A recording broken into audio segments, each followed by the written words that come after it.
New algorithm helps autonomous vehicles find themselves, summer or winter. Without GPS, autonomous systems get lost easily. Now a new algorithm developed at Caltech allows autonomous systems to recognize where they are simply by looking at the terrain around them. And for the first time, the technology works regardless of seasonal changes to that terrain. Details about the process were published in the journal Science Robotics, published by the American Association for the Advancement of Science, AAAS.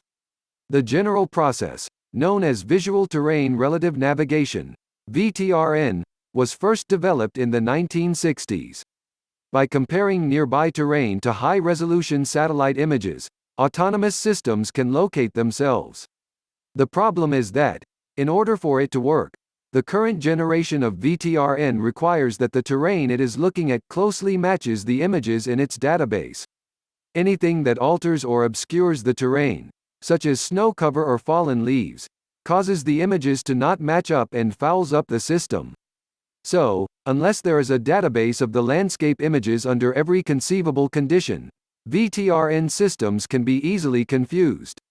To overcome this challenge, a team from the lab of Soon-Jo Chung, Brin Professor of Aerospace and Control and Dynamical Systems and research scientist at JPL, which Caltech manages for NASA, turned to deep learning and artificial intelligence, AI, to remove seasonal content that hinders current VTRN systems.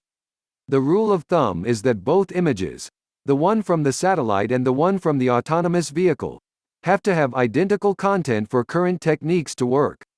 The differences that they can handle are about what can be accomplished with an Instagram filter that changes an image's hues, says Anthony Fragoso, MS, 14, PhD, 18, lecturer and staff scientist, and lead author of the Science Robotics paper. In real systems, however, things change drastically based on season because the images no longer contain the same objects and cannot be directly compared. The process, developed by Chung and Fragoso in collaboration with graduate student Connor Lee, BS, 17, MS, 19, and undergraduate student Austin McCoy, uses what is known as self-supervised learning.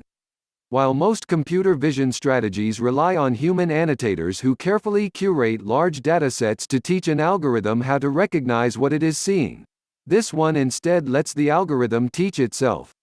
The AI looks for patterns in images by teasing out details and features that would likely be missed by humans. Supplementing the current generation of VTRN with the new system yields more accurate localization. In one experiment, the researchers attempted to localize images of summer foliage against winter leaf-off imagery using a correlation-based VTRN technique.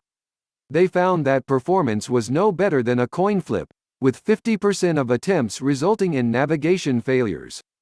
In contrast, insertion of the new algorithm into the VTRN worked far better.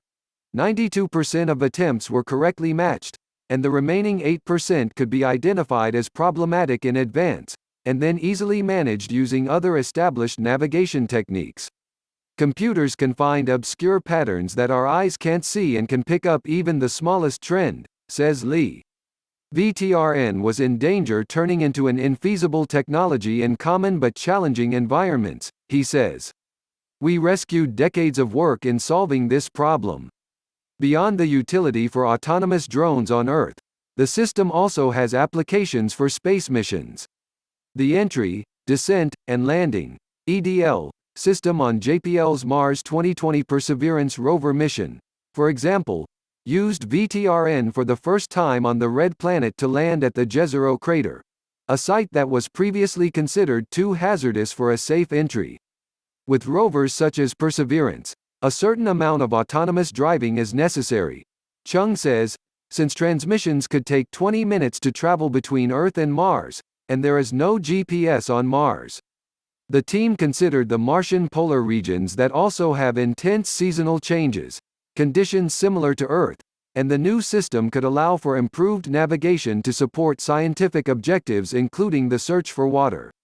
Next, Fragoso, Lee, and Chung will expand the technology to account for changes in the weather as well: fog, rain, snow, and so on. If successful, Their work could help improve navigation systems for driverless cars.